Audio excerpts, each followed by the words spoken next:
Carlos, ¿me dio una foto? Bueno, hermanos, acompáñenme en una oración. Padre Santo, en el nombre del Señor Jesucristo, muchas gracias por esta oportunidad nuevamente para alabar y bendecir su santo nombre, Señor, y con el respaldo del Espíritu Santo. Amén. Hermanos, gracias por venir. Les presento a Jeremías una pequeña introducción como profeta en 3 periodos que les voy a presentar. Bueno, por favor. Jeremías es un profeta del siglo VII. Antes de Cristo. Sí, antes de Cristo, gracias Dorisita. La palabra, el nombre Jeremías significa en hebreo Jehová lanza. Bien. El profeta Jeremías entre los profetas es el que más comparte su vida, sus crisis, sus dudas, sus luchas y sus frustraciones. Le han llamado el profeta llorón. Resulta que uno observa bien la historia y puede uno decir, qué designación tan lamentable, tan desconocedora de todas las causas que él tuvo que sufrir. A Jeremías no se le conoce, si uno no conoce el trasfondo de la vida que él tuvo que vivir, él tiene que sufrir porque viene de una familia de sacerdotes. Y el padre de él, Abiatar, era sacerdote, pero Jeremías también es profeta, es decir, tiene 2 roles, sacerdote y profeta. Entre los 2 roles, por el que más se le conoció fue por profeta. El Señor lo llama siendo él muy joven. Y hay una situación muy lamentable, y es que el rol de sacerdote nació corrompido. Seguimos a la próxima, por favor. Desde que Aarón era sacerdote y Moisés sube al monte por la ley, desde ese momento el sacerdocio se corrompió. El ministerio sacerdotal se fue degradando cada vez. ¿Qué prefirió el pueblo? Prefirieron el poder político, el poder económico, el poder social que les daba el rey. Se vendieron de una manera descarada ante el rey, en lugar de enseñar la ley. Entonces, Dios levanta el profetismo como un contra a la unión de estos 2 poderes, al poder político y al poder religioso. Bien, pasamos por favor. Se levanta entonces el rol profético para intentar mantener un equilibrio entre estos 2 poderes. Son los sacerdotes los que más ensañan en atacar al profeta Jeremías. Y no solo los sacerdotes, la familia también lo atacaba y los amigos. En Jeremías 27 podemos observar, por favor, alguien tiene que me colabore. 27.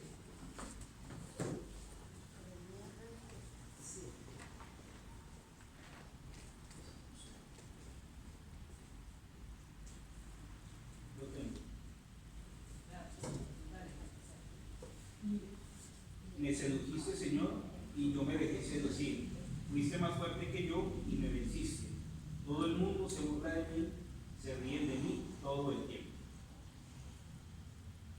Bien, ahora él dice,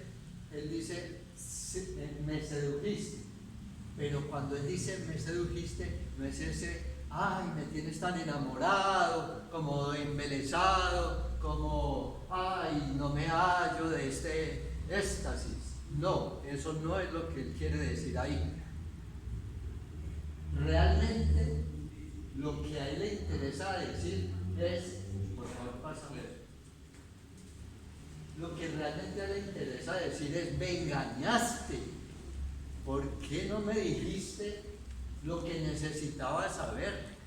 No, sino que me dijiste lo que tú necesitabas que yo supiera, para que yo hiciera lo que tú querías que hiciera. Por favor, sí. Pero, finalmente, así hubiera sabido, Jeremías, más adelante en este pasaje, dice que él trató de callarse, porque cada vez la situación era lamentable, muy, muy lamentable. Sigamos, por favor. Porque había destrucción, había persecución, había muchas cosas sobre la vida de él. Y dice que él trató de callarse, pero no lo hizo porque dice que le consumían, le quemaban los huesos el mensaje que el Señor le daba, de ver tanta situación tan lamentable, que no le permitía callar. Por favor, seguimos. Entonces los amigos y la familia empiezan a decir, ¿cuándo claudicará este? ¿Cuándo cometerá un error para ellos caer encima? Para desquitarnos de todo lo que Jeremías ha dicho en contra de ellos, claro. Por favor, seguimos. Jeremías ya recibe el llamado aproximadamente en el año 626 a.C. Su ministerio se extiende hasta la caída de Jerusalén en el 586 a.C. A él le toca presenciar la presencia del imperio babilónico que llega a invadir al reino del sur. Babilonia llega a destruir la ciudad de Jerusalén y a destruir el templo. Por favor. Jeremías es obligado a salir para Egipto, exiliado, desterrado. En aquella época habían tres partidos políticos: el partido nacionalista, el partido pro-egipcio y el partido pro-babilónico.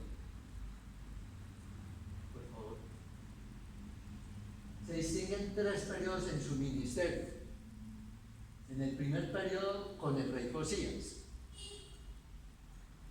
Jeremías está a favor de Josías porque era un rey piadoso hasta cierto punto, porque él llevó a hacer grandes reformas en el pueblo.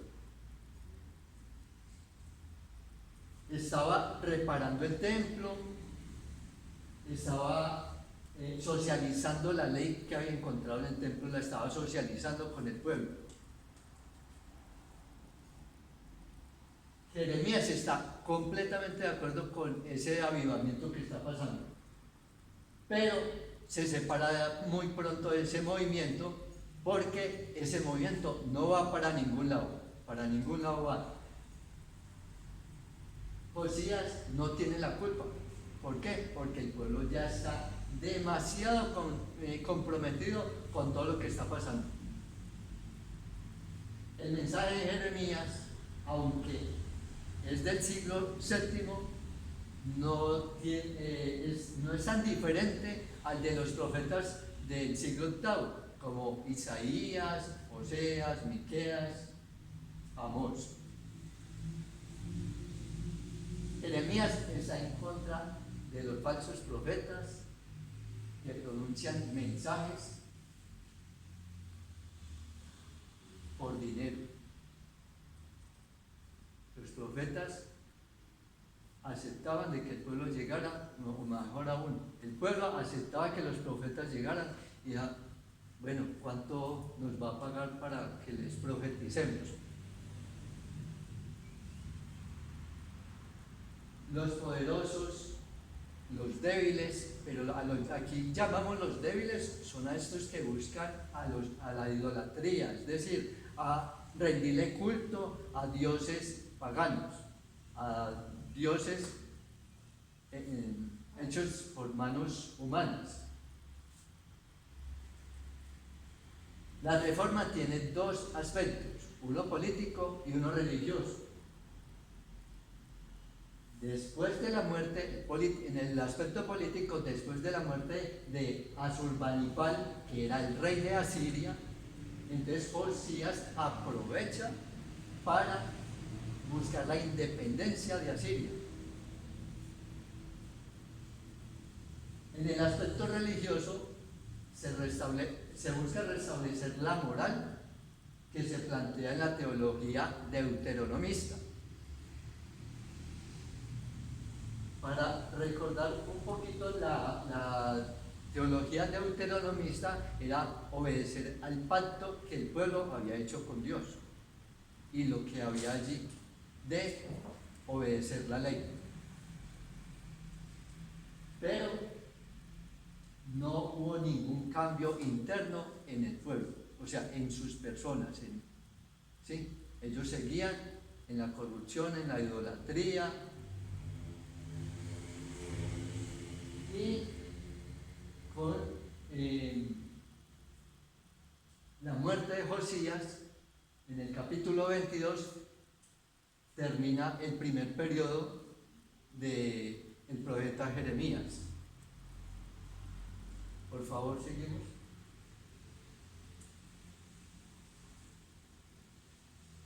El llamado del profeta es a arrancar y destruir el mal que había en el pueblo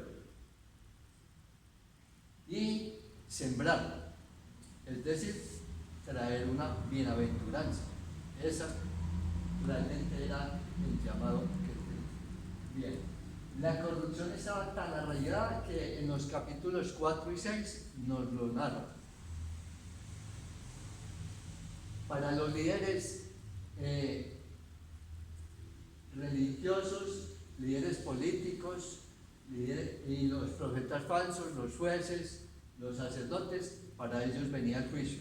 Y claro, para el pueblo débil que seguía aceptando toda esa corrupción y la vivía. Después de 20 años de ministerio, Dios le dice a Jeremías, Jeremías, todo lo que ha profetizado, escríbalo. Y Jeremías acude al escriba Baruc. Viene un segundo periodo del profetismo del profeta Jeremías. En ese segundo periodo es con los reyes Joacás y Joacim. Joacás solo dura 3 meses en el poder. ¿Por qué? Porque el pueblo estaba muy mal y Joacás no dio ningún resultado. Iba por el mismo camino que el pueblo.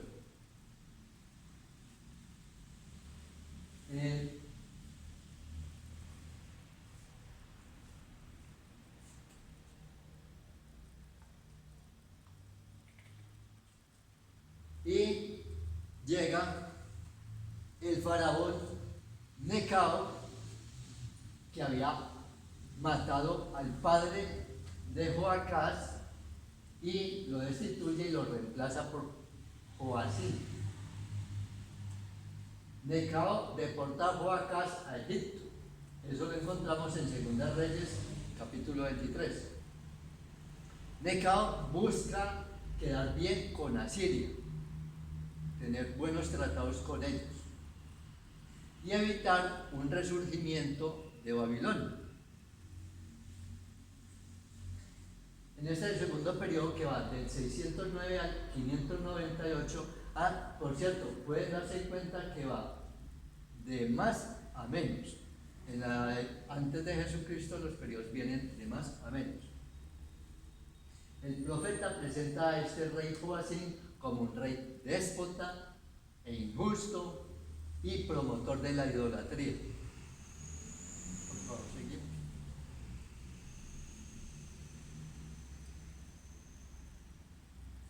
Jeremías definitivamente dice: esta idolatría, esta corrupción no va conmigo.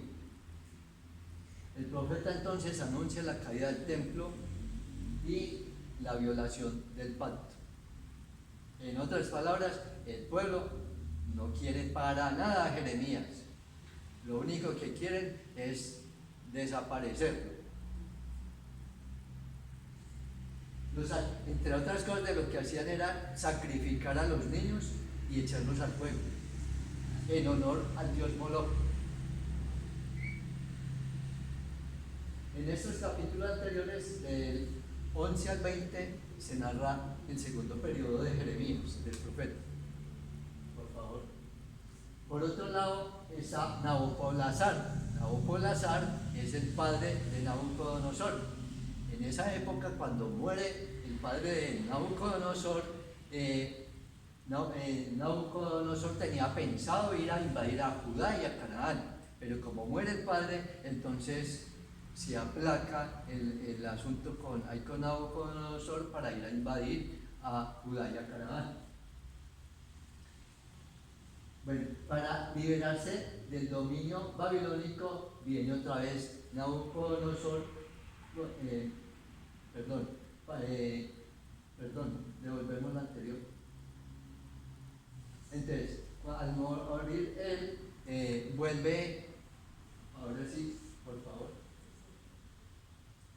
Entonces, viene otra vez Nabucodonosor contra Judá con, pues, digamos, bandas o con mercenarios o con delincuentes o con, bueno, no sé, mercenarios, bandas de caldeos, asirios, moabitas, y 3 años después Nabucodonosor invade Jerusalén y en ese momento muere Joacim.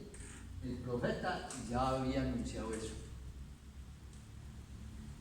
Y claro, solo les traía malas noticias. Entonces, imagínense, ¿quién va a querer un profeta así? Mal agüero. Bueno, viene un tercer periodo y ya no hablamos del rey, ya a Joaquín lo nombran gobernador de Judá, y con el rey Ezequías, que sigue después de Joaquín, instalan a Sedequías. En esta época va del 598 al 586. Joaquín solo va a reinar 3 meses. ¿Por qué? Porque igualito a los anteriores, tan corrupto y tan malito como los otros. Bueno, en el 597, Nabucodonosor invade Jerusalén.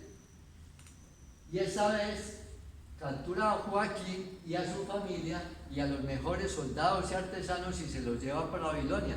No sabe nada el muchachito, se lleva lo mejor del pueblo de Judá, se lo lleva para Babilonia. Y en ese momento termina la dinastía davídica. Luego, posteriormente, vuelve a renovarse, pero por ahora se cortó. Bien, seguimos con la próxima, por favor. En lugar de Joaquín, colocan a Matanías, que el rey le cambió de nombre, o sea, Nabucodonosor le cambió el nombre de Matanías por Sedequías.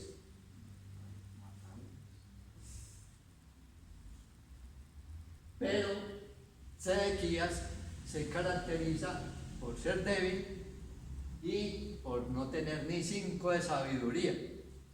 Entonces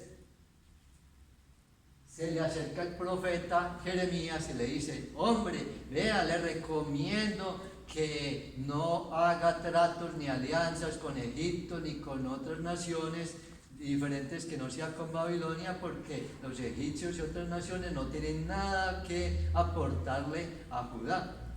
No se una con ellos. Pues el señor Sedequías no quiso aceptarme esto. ¿Y qué pasó? Pues hizo alianzas y llega Nabucodonosor, invade Jerusalén al 588 y destruye completamente a Jerusalén. Ahora sí, Sedequías, Señor, ayúdame, vea, estoy en problemas. Llegó Nabucodonosor a acabar con todos. Pues, ¿qué pasó?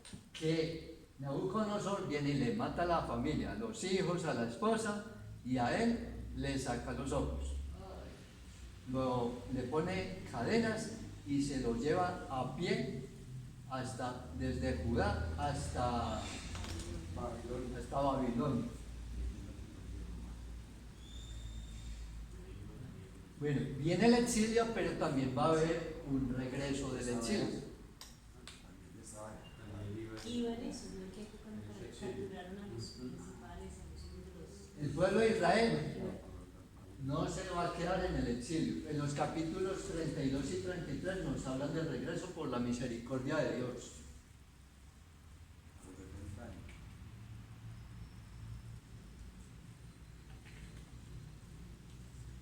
Y algo bien triste. Pueden creer que por el consejo que el profeta Jeremías le da a Sedequías, pues los sacerdotes lo acusan cruelmente y va para la cárcel, que porque lo declaran un traidor a la nación. Entonces, por decirle la verdad. por decir la verdad, entre Nabucodonosor va a colocar como gobernador de Judá a Gedalías, y este es asesinado por Ismael. ¿Y sabe por qué lo asesina? Por suposiciones, por sospechas. Ismael era de estirpe real, y entonces lo asesina que porque lo considera un usurpador del reino, del trono, y entonces lo mata. Los judíos huyen para Egipto. ¿Por qué huyen para Egipto? Por temor a Nabucodonosor y a las represalias de los babilonios. Y se llevan a Jeremías.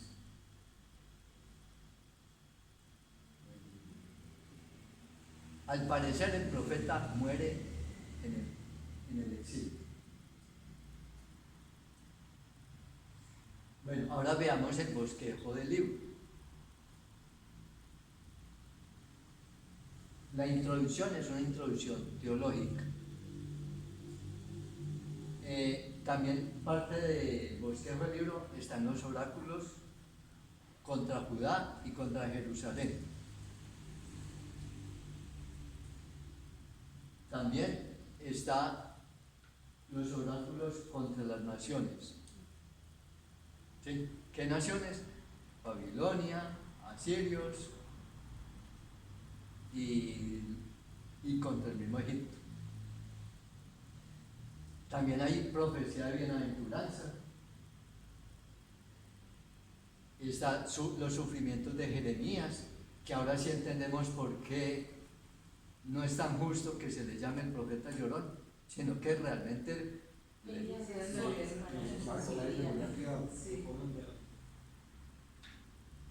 también está la sección histórica y está el apéndice histórico. Aspectos teológicos. Dios es creador y es un creador de la tierra,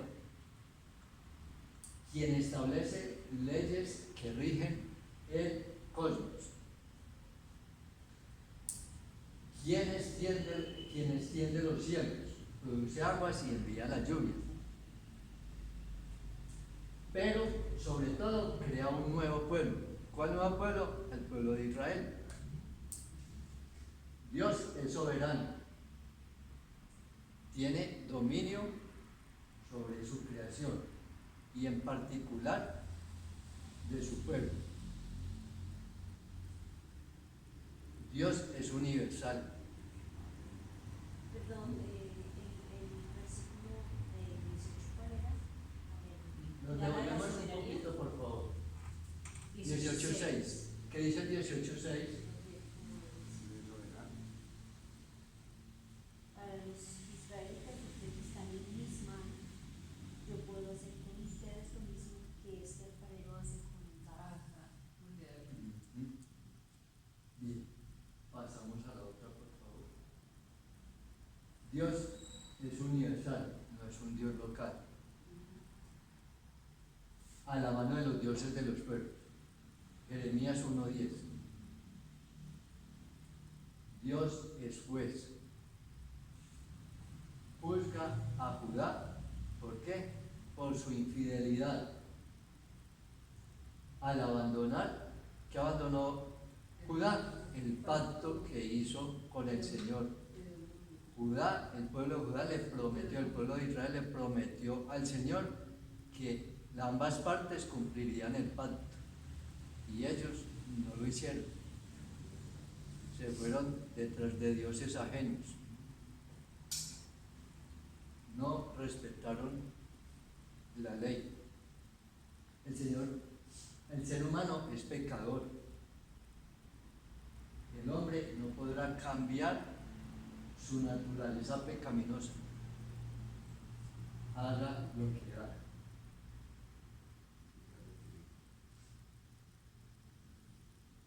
La renovación es obra de Dios. Será Dios mismo quien cambiará el corazón del hombre. Por favor, leemos Jeremías 24:7. 24:7.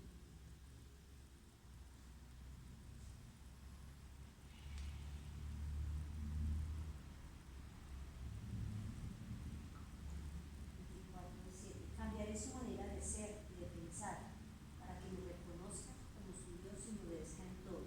Judá será mi pueblo y yo seré su Dios. Gracias. La renovación, El corazón. perdón, la devolvemos un poco. La renovación es obra de Dios. Será Dios mismo quien cambiará el corazón del hombre. Por favor, leemos Jeremías 24:7. Eso es lo que leímos. Ah, sí. Sí, sí. Entonces, la fortaleza de la fe personal. Jeremías resalta la confianza en Dios. Su propia vida evidencia la confianza en Dios. Quien es el que lo fortalece y anima para llevarlo a cabo en la misión profética. Una misión profética bien compleja.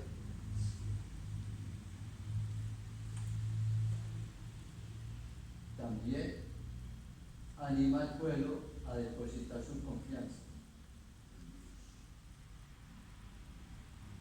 en Dios en vez de confiar en seres humanos y en ritos externos.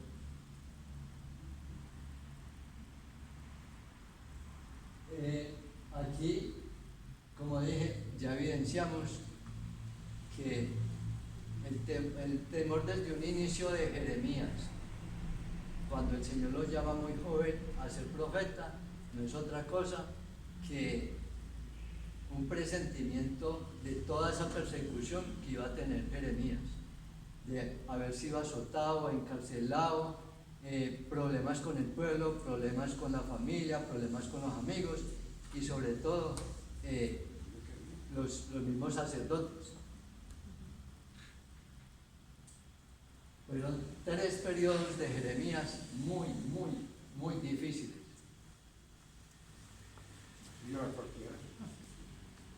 Pues es injusto llamarle profeta llorón porque es que mire todo lo que pasó. Entonces, ¿qué es lo que hay que hacer? Creo que como dice en el mensaje. Hasta uno no conocer el trasfondo de la situación y conocer realmente la vida del profeta, pues cómo va a decir uno que es el profeta llorón. No, un momentico. ¿Quién aguanta semejante situación? Es muy difícil. Entonces, lo único que queda decir es que sí realmente es lamentable que le digan el profeta llorón, porque, a ver, Era una misión difícil. era una misión muy difícil. No solo era una misión difícil, sino que una de las cosas que le sucede a Jeremías es que el rey, uno de los reyes quema los rollos. Y pues hombre, ya, pues es decir, Jeremías, creo yo que